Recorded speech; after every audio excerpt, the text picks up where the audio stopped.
Hello everyone, welcome back to my channel. ഇന്നത്തെ recipe ഒരു sweet ഡിഷാണ് കാജു കത്ലി. നമ്മുടെ നോർത്ത് ഇന്ത്യയിലൊക്കെ ഫെസ്റ്റീവ് സീസൺ ആണല്ലോ ഇപ്പോൾ, ദീപാവലി അങ്ങനെയൊക്കെയുള്ള സീസൺസാണിപ്പോൾ.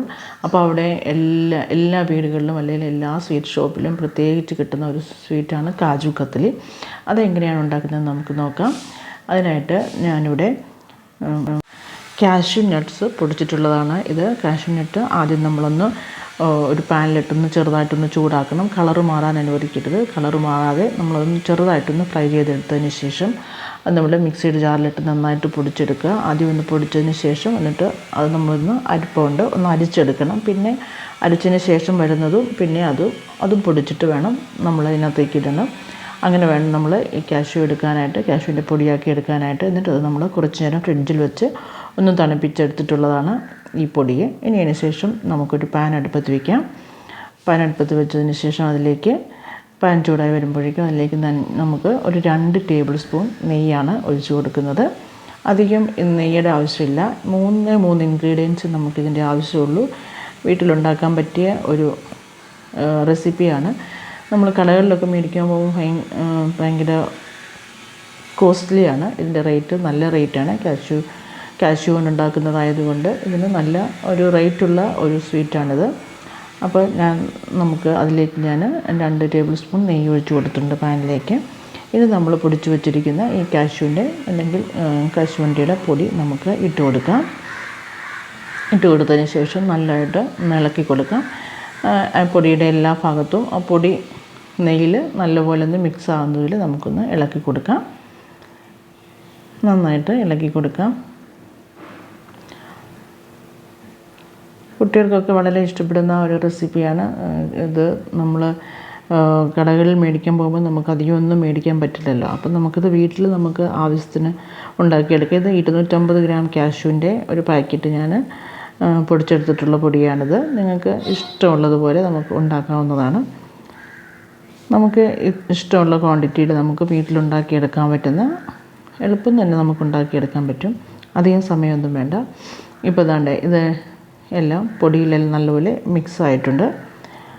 നെയ്യൊക്കെ എല്ലായിടത്തും മിക്സ് ആയിട്ടുണ്ട്. ഇനി നമുക്കതിലേക്ക്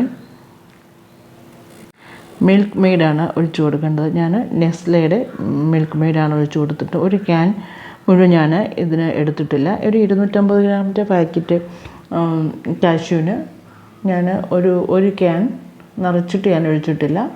അതിനകത്ത് ഒരു മുക്കാൽ ഭാഗം എന്ന് പറയാം, 3/4 ക്യാൻ ഞാൻ ഇതിനകത്ത് മിൽക്ക് മെയ്ഡ് ഉപയോഗിച്ചിട്ടുണ്ട്.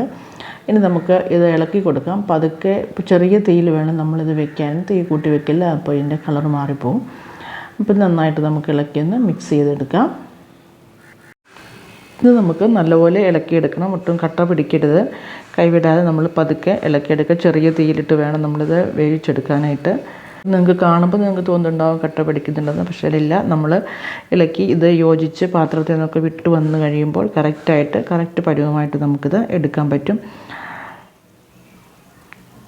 അതായത് ഇപ്പം നന്നായിട്ട് ഇളകി കണ്ട പാത്രത്തിൽ നിന്നൊക്കെ വിട്ടത് മുഴുവനായിട്ട് ഒരുമിച്ച് വന്നിട്ടുണ്ട്.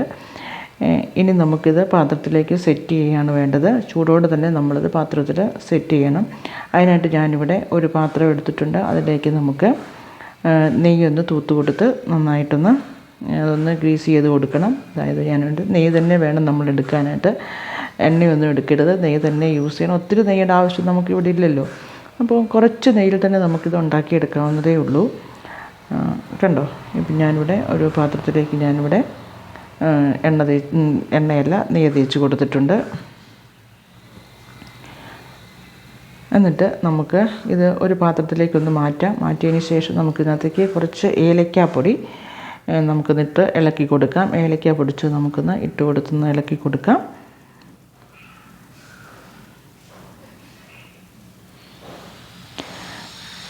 ഇനി നമുക്കിത് പാത്രത്തിലേക്ക് നമ്മൾ ട്രേ നമ്മൾ ഗ്രീസ് ചെയ്ത് വെച്ചിരിക്കുന്ന ട്രേയിലേക്ക് നമുക്കിത് ആക്കി കൊടുക്കാം.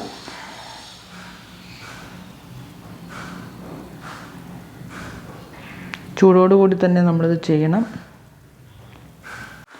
ഇതിപ്പോൾ നമ്മൾ ട്രേയിലേക്ക് നമ്മൾ ട്രാൻസ്ഫർ ചെയ്തിട്ടുണ്ട്. ഇനി നമുക്കിത് നല്ലപോലെ ഒന്ന് പ്രസ് ചെയ്തെടുക്കണം. കൈ കൊണ്ട് ഇതുപോലെ ഒന്ന് ഷേപ്പാണ് നമ്മുടെ പാത്രത്തിൻ്റെ ഷേപ്പ് നമ്മൾ എടുത്തിരിക്കുന്ന ട്രേയുടെ ഷേപ്പ് ആകുന്ന പോലെ നമുക്കിതൊന്ന് പ്രസ് ചെയ്ത് കൊടുക്കണം നന്നായിട്ടൊന്ന് കൈ കൊണ്ടോ, അല്ലെങ്കിൽ എന്തെങ്കിലും നിങ്ങളുടെ കയ്യിൽ എന്താണോ ഉള്ളത് വല്ല ഇതിന് പറ്റുന്ന പാത്രമോ അങ്ങനെ എന്തെങ്കിലും ഉണ്ടെങ്കിൽ നമുക്കതുപോലെ ഒന്ന് ഷേപ്പാക്കി ഒന്ന് വെച്ച് കൊടുക്കാം.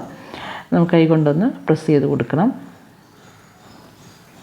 അത് ഞാനിപ്പോൾ ഇതുപോലെ എല്ലാം പ്രസ്സാക്കിയിട്ടുണ്ട്. ഇനി നമുക്ക് സ്വീറ്റ്സിൻ്റെ ഒക്കെ മുകളിൽ കിട്ടുന്ന ഒരു സിൽവർ വർക്ക് ഉണ്ടല്ലോ, അത് നമുക്കൊന്ന് ഈ സ്വീറ്റിൻ്റെ മുകളിലേക്കൊന്ന് വെച്ച് കൊടുക്കാം. ഇത് നമുക്ക് കടകളിലൊക്കെ വാങ്ങിക്കാൻ കിട്ടും. നമുക്ക് ബേക്കിംഗ് ഐറ്റംസൊക്കെ കിട്ടുന്ന കടകളിൽ ചെന്ന് ചോദിച്ചു കഴിഞ്ഞാൽ നമുക്കിത് മേടിക്കാൻ കിട്ടുന്നതായിരിക്കും. അത് ഇത് നിർബന്ധമില്ല, നിങ്ങൾക്ക് വെക്കണമെന്നുണ്ടെങ്കിൽ വെക്കാം, ഇല്ലെങ്കിൽ നിങ്ങൾക്ക് നിർബന്ധമുള്ള കാര്യമല്ല. ഞാൻ വെച്ച് കാണിച്ചു എന്ന് മാത്രം. എന്നിട്ട് നമുക്കിത് ഫ്രിഡ്ജിലേക്ക് വെക്കണം. ഫ്രിഡ്ജിൽ വെച്ചതിന് ശേഷം തണുത്തതിന് ശേഷം ഒന്ന് സെറ്റായതിന് ശേഷം നമുക്ക് പുറത്തെടുക്കാം. എന്നിട്ട് നമുക്കിത് മുറിക്കാം. നമ്മുടെ കാജു കത്ലി എന്ന് പറയുന്നത് നമ്മൾ ഡയമണ്ട് ഷേപ്പിലാണ് നമ്മളിത് മുറിച്ചെടുക്കേണ്ടത്. നമുക്കിത് ഡയമണ്ട് ഷേപ്പിൽ മുറിച്ചെടുക്കാം.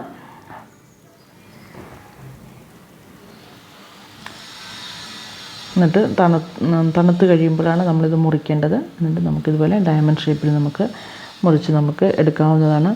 അപ്പോൾ നിങ്ങൾക്ക് ഇഷ്ടപ്പെട്ട് കാണുമെന്ന് വിചാരിക്കുന്നു. നിങ്ങളിതൊന്ന് ഉണ്ടാക്കി നോക്കുക, ട്രൈ ചെയ്ത് നോക്കുക. ഒരു പ്രാവശ്യമെങ്കിലും ഒന്ന് ട്രൈ ചെയ്ത് നോക്കുക. വീഡിയോ ഇഷ്ടപ്പെട്ടിട്ടുണ്ടെങ്കിൽ മറ്റുള്ളവരിലേക്ക് ഒന്ന് ഷെയർ ചെയ്യുക. ഫെസ്റ്റിവലൊക്കെ സീസൺസിലൊക്കെ നമുക്ക് അല്ലെങ്കിൽ ആരെങ്കിലും ഗസ്റ്റൊക്കെ വരുമ്പോൾ നമുക്ക് പെട്ടെന്ന് ഉണ്ടാക്കാൻ പറ്റിയ ഒരു സ്വീറ്റ് ഡിഷാണ്. അപ്പോൾ എല്ലാവരും ഒന്ന് ഉണ്ടാക്കി നോക്കുക. ചാനൽ സബ്സ്ക്രൈബ് ആരെങ്കിലും ഉണ്ടെങ്കിൽ ചാനലൊന്ന് സബ്സ്ക്രൈബ് ചെയ്ത് സപ്പോർട്ട് ചെയ്യുക.